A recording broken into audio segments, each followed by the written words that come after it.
Olá, amigos investidores! Sejam muito bem-vindos ao BPMcast, o nosso podcast para tratar de assuntos sobre investimentos no Brasil, no exterior, empreendedorismo e o que mais você quiser trazer aqui.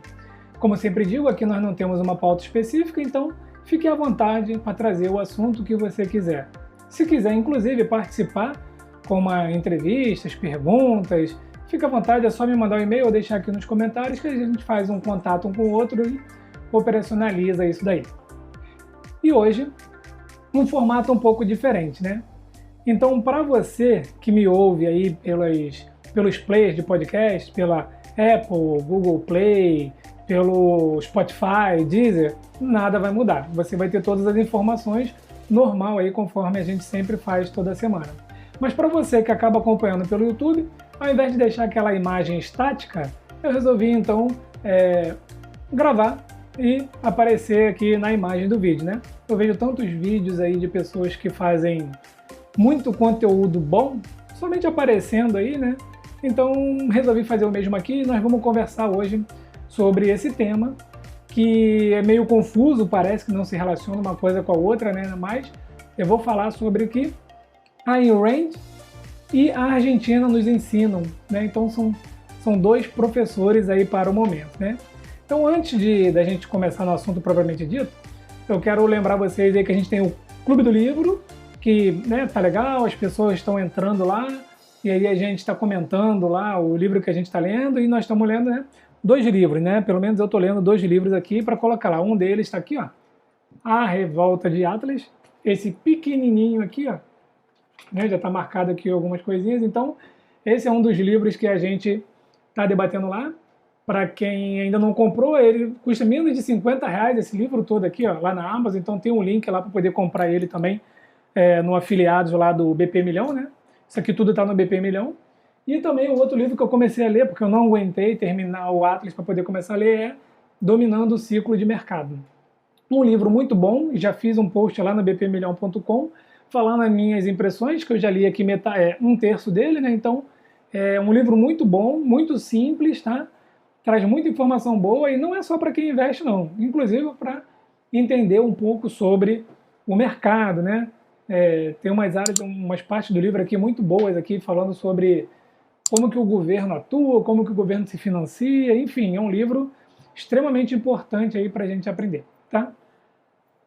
E também, se você está aqui pelo YouTube, não esqueça de comentar, compartilhar, de curtir, para a gente melhorar o engajamento aqui, que eu percebi que o engajamento deu uma caída depois que eu apareci, então não sei se foi porque eu apareci ou brincadeiras à parte, né? Então não tem nada a ver uma coisa com a outra. Vamos então começar a falar aqui do assunto Ayn Rand e Argentina, né? Então, trazendo a minha opinião, falando aqui desse livro aqui em específico, né, do Ayn Rand, A Revolta de Atlas, eu também li um terço dele, né, desse tamanhão todo aqui. Um terço desse livro é praticamente todo o livro Dominando o Ciclo do Mercado. Então eu li a primeira parte, que vai até o capítulo 10, e eu já acho interessante, né, que no meio de um romance, ela também traz aqui muita lição do mundo, capitalismo, de eventos de socialismo, de ideias, né? Então isso daqui que é muito interessante. Confesso para vocês que esse livro aqui poderia ser resumido em 700 páginas e ainda deixando romance, hein? Mas tudo bem, deixa lá as 1.200 e poucas páginas que ele tem. Porque tem momento que ela detalha muito, né? E aí entrou no salão com um lustre, com candelabros e não sei o que lá, cortina de cetim. Dá para economizar umas páginas aí. Mas qual é o grande lance do livro, né?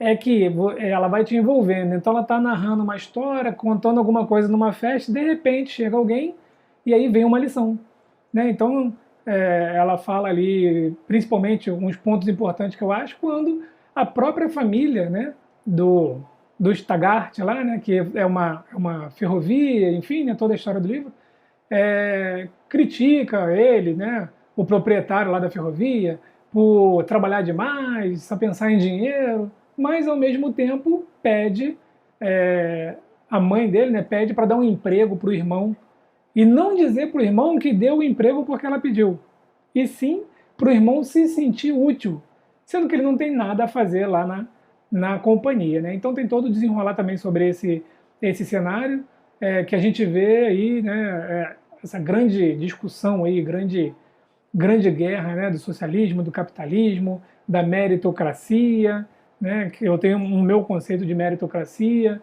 enfim. Então o livro é muito bom por isso. E também tem uma parte muito interessante que o governo cria um mecanismo para evitar a concorrência, né? Ou melhor, para limitar a concorrência. Então, se você está despontando no mercado, criar uma lei, então você não pode mais progredir tanto, porque você tem que dar chance para quem não está progredindo. Mas quem não está progredindo, geralmente não está produzindo valor.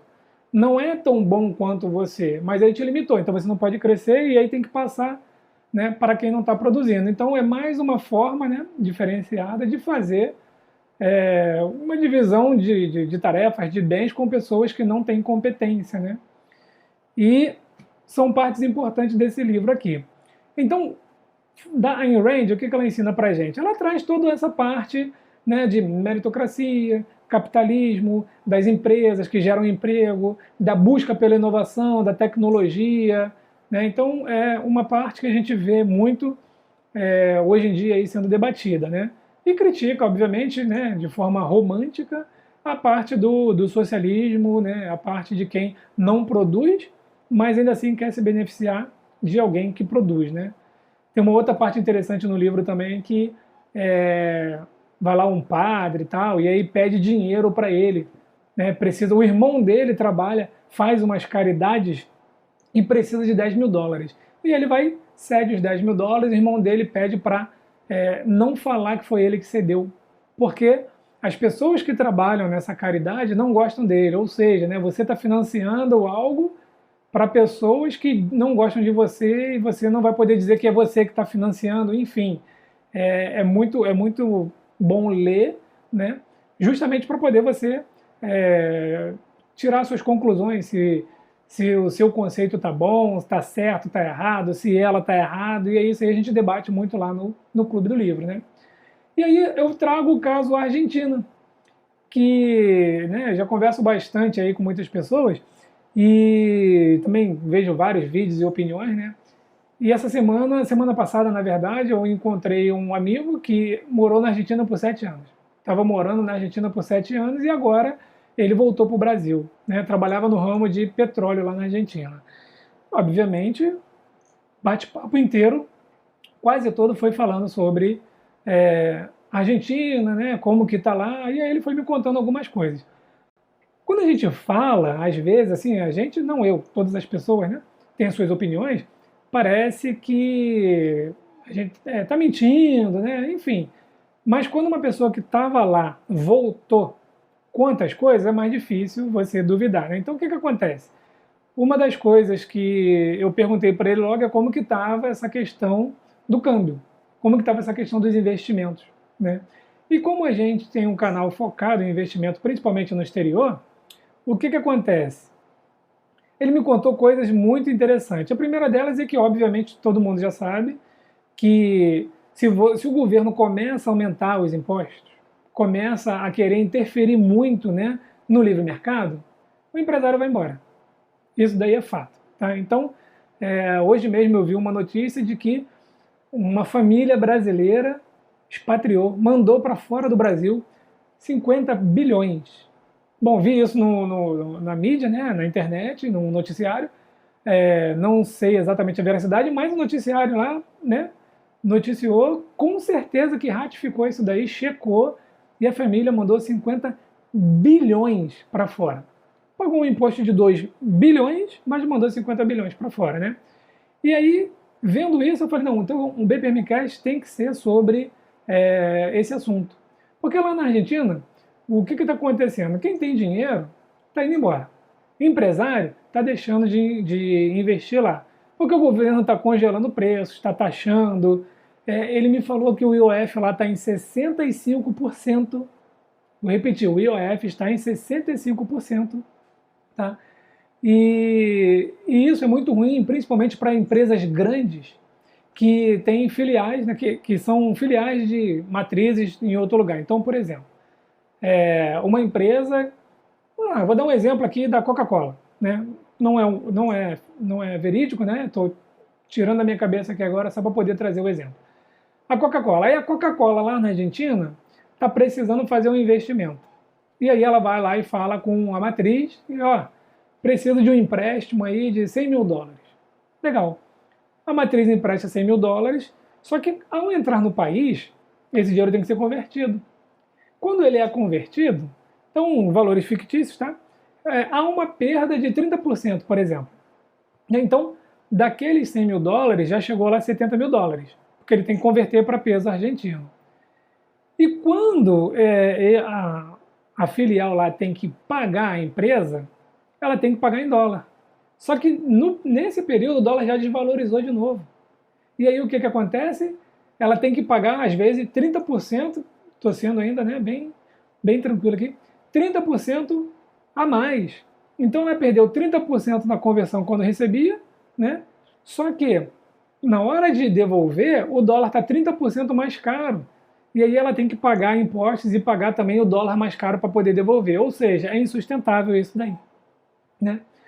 E aí também eu trago aqui um vídeo do Fernando Urus, muito bom, né? Acompanho ele aqui no YouTube, recomendo, onde ele mostrou que no Uruguai, né, tinha casa de câmbio que dava 0 pelo peso argentino. Ou seja, você podia chegar lá e falar assim, eu tenho peso argentino, o que eu faço com isso? No máximo, olha, deixa aqui em cima do balcão e vira as costas e vai embora, porque a gente não paga nem 1 centavo pelo peso argentino. Tem noção do que pode ser isso? A sua moeda não valer 1 centavo? Ele poderia pelo menos comprar por 5 centavos e vender a 50. Um spread aí gigantesco de 90%, mas não. Ele não quis, né?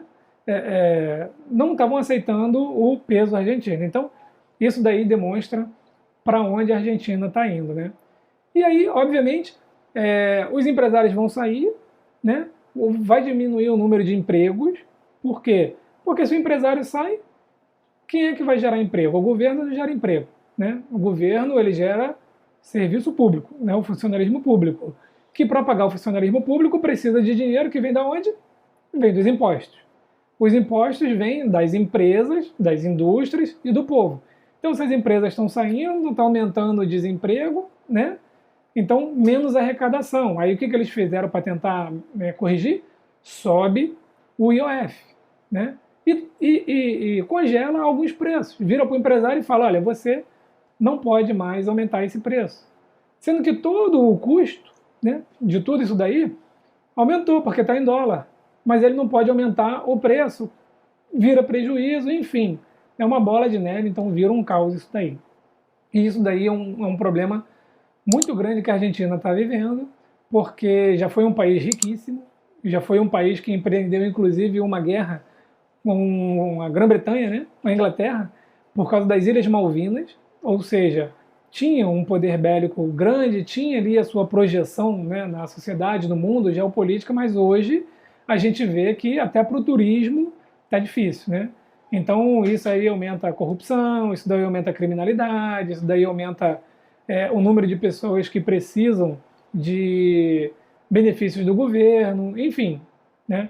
É um momento ruim para a Argentina, a gente vai acompanhando isso daqui, né? E a gente espera que isso não aconteça com o Brasil, né? E também com outros países, né? A gente vê, eu tenho um amigo chileno e ele falou que o Chile também não está muito fácil, não. Eles estão tendo muito problemas lá, era um país de direita e agora a esquerda está dominando, enfim, né? Discussões aí políticas. Mas o que eu queria trazer hoje aqui é que, se você ainda não leu este livrinho aqui, Volta de Atlas aqui de Ayn Rand, se você não conhece ela, então entra lá no bpmilhão.com, no Clube do Livro, lá a gente tem falando um pouco sobre ela. Existem outros reviews aí também no YouTube, fiquem à vontade para procurar, tá? E aqui você vai aprender bastante coisa sobre como que a gente deve encarar o governo, encarar as indústrias, encarar as empresas, geração de emprego, a inovação tecnológica, né? E o caso Argentina é o oposto. A gente está vendo na prática, se você fizer pesquisas aí, acompanhar também outros canais, como o Fernando Urich, como eu falei, né?